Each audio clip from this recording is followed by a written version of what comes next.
Dear students, welcome to the second session on the chapter Secretarial Role in Corporate Affairs. Here in this session, I am going to explain about appointment of directors, removal of a director, appointment of company auditor, and also with regard to removal of company auditor. So let me begin the session now. The first concept here is about appointment of a director. Section 253 of Indian Companies Act of 2013 states that only an individual can be appointed as a director in the company. It follows that a partnership firm or incorporated body cannot work as the director. So, it simply means that only individuals can be appointed as the directors in the company, neither the partnership firm nor the incorporated body. In the sense, a company cannot be appointed as the director of some other company. Then, Section 149 of the Companies Act of 2013 gives certain provision with regard to minimum as well as the maximum number of directors which can be appointed by a company, which we can understand with the help of this table. In case of one-person company, the minimum number of directors is 1 and the maximum is 15. In case of private limited company, minimum is 2 and the maximum is 15. In case of public limited company, minimum is 3 and the maximum is 15. A company can appoint even more than 15 directors provided it has obtained members' approval by way of passing special resolution in the annual general meeting.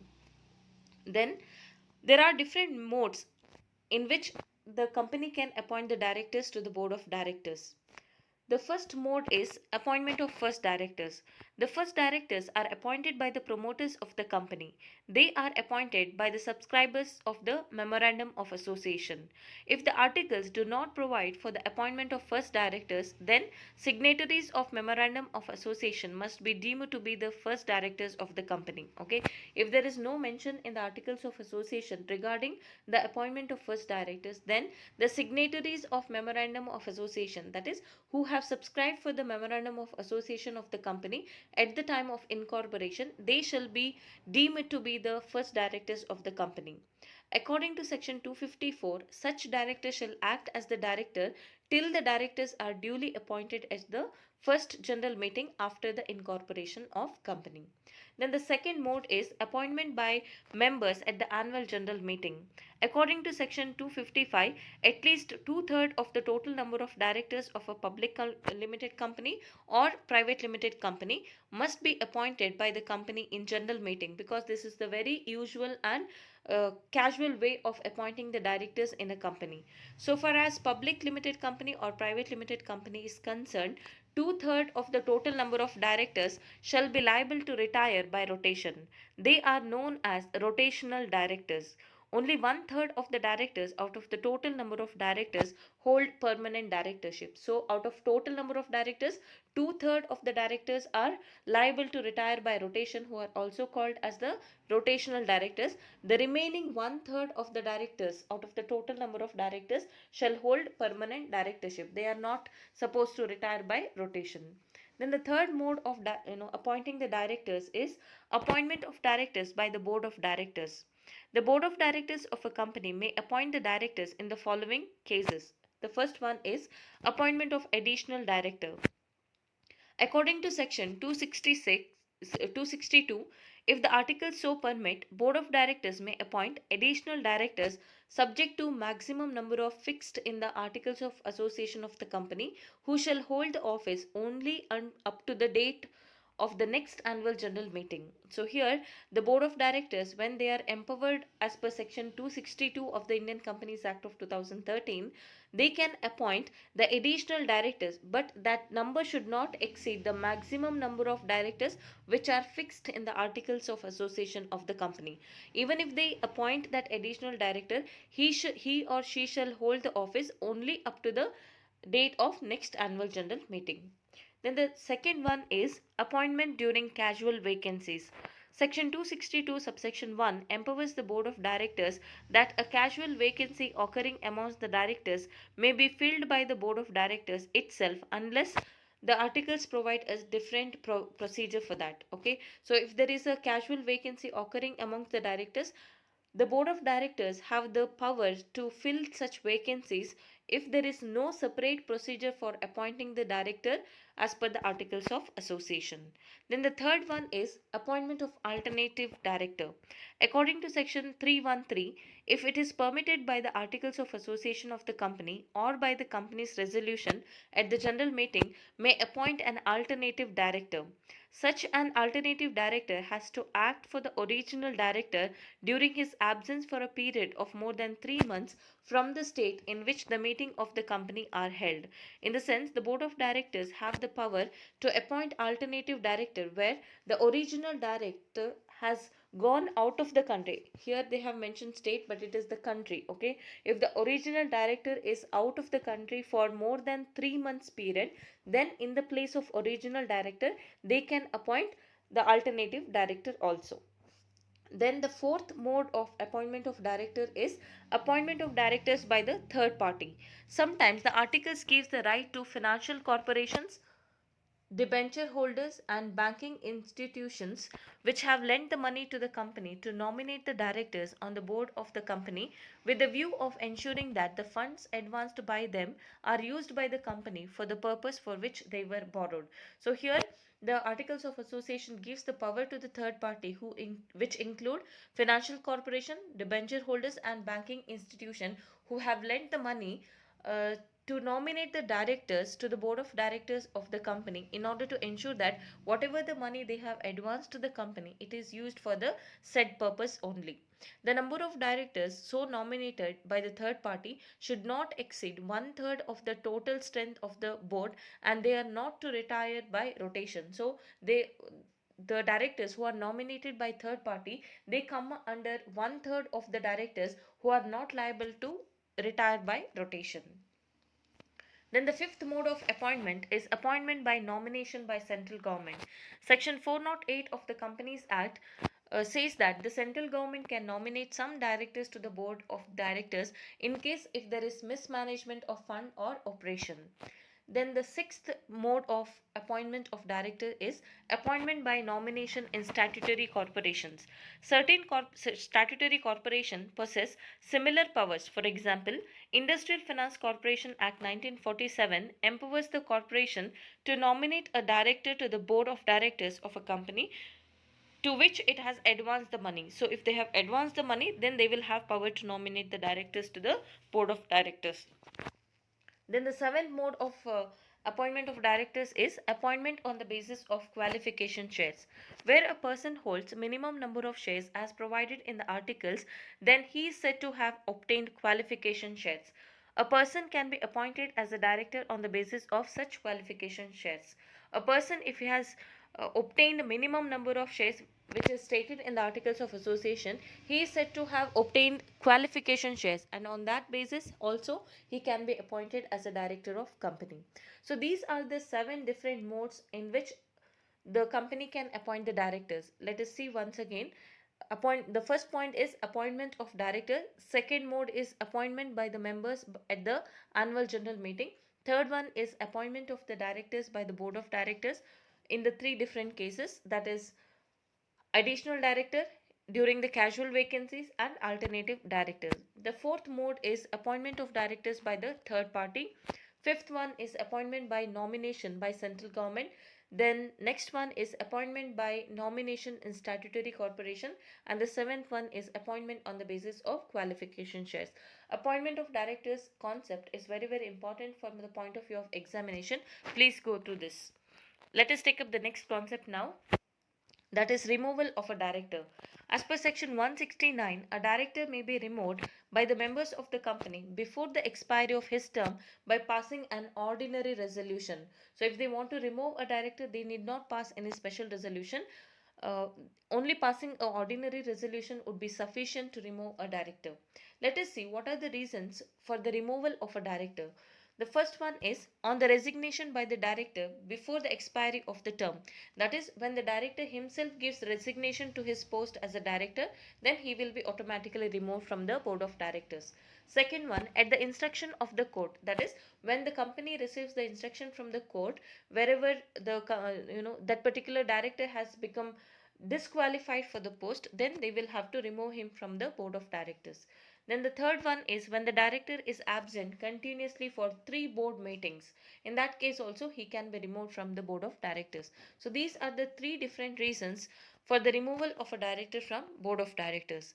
Then let us see what are the provisions stated under section 169 of the Companies Act of 2013 in respect of removal of a director.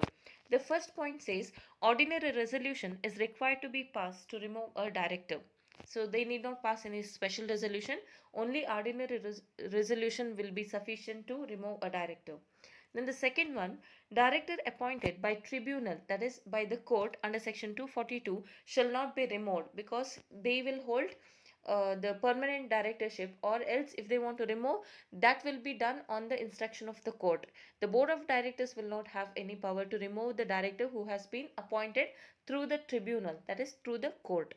Third point says independent director, if reappointed for the second term, shall be removed by passing a special resolution only. Independent director in the sense non-executive director, if they are appointed for the first time, they can be removed with the help of ordinary resolution. But if they are reappointed for the second term, then in order to remove them, the company will have to pass the special resolution only.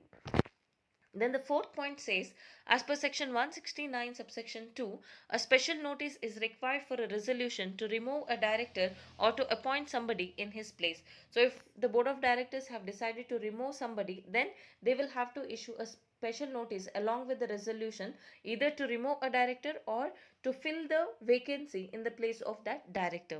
Then the fifth one, according to section 169 subsection 3, the company shall send special notice along with the resolution of removal to the director, and an opportunity of being heard is given to him at the meeting.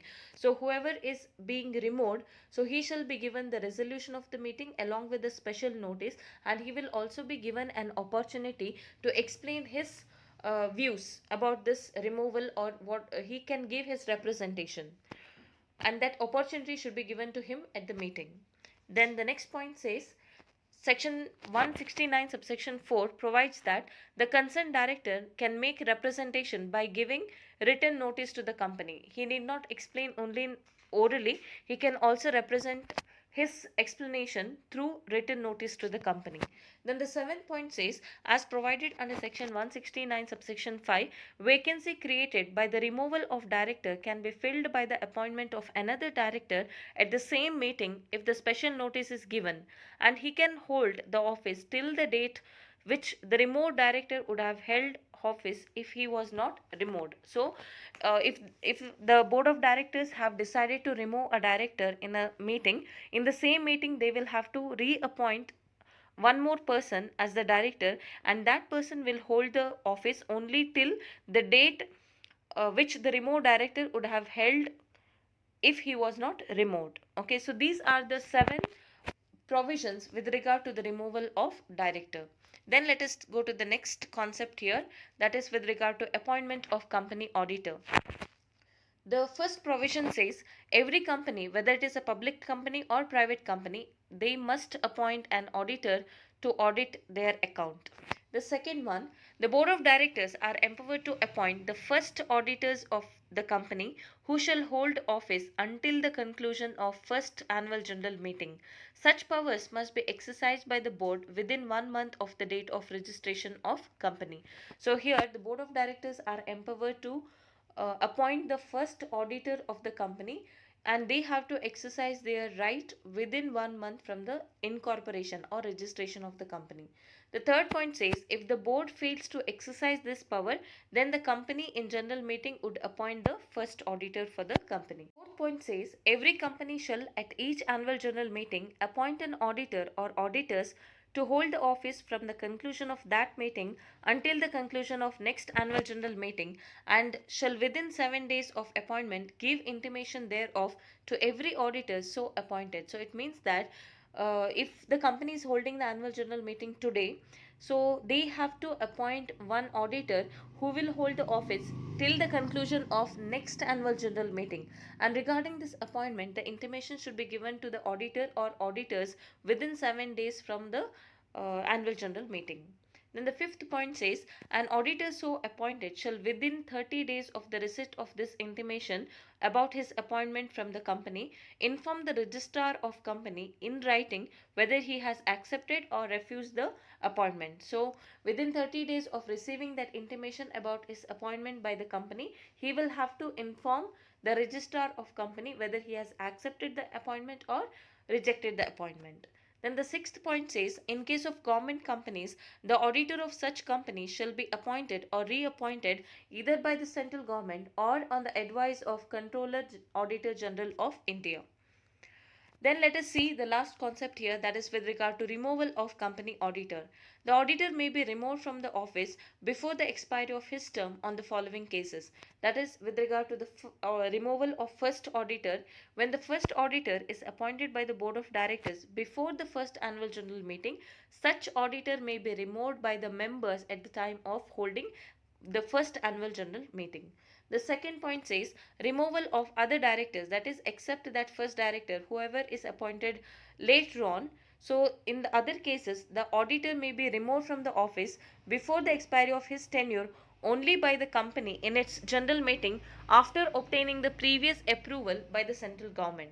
The third point says Section 225 of the Companies Act has laid down the following procedure for the removal of auditors. The first point says a special notice of intention to move such resolution to remove the existing auditor must be given to the company by the shareholder not less than 14 days before the annual general meeting. If at all the shareholders would like to remove the existing auditor, then they will have to give special notice to the company before 14 days of holding the annual general meeting. The second point says a copy of such resolution shall be sent to the retiring auditor who is going to be removed in the annual general meeting.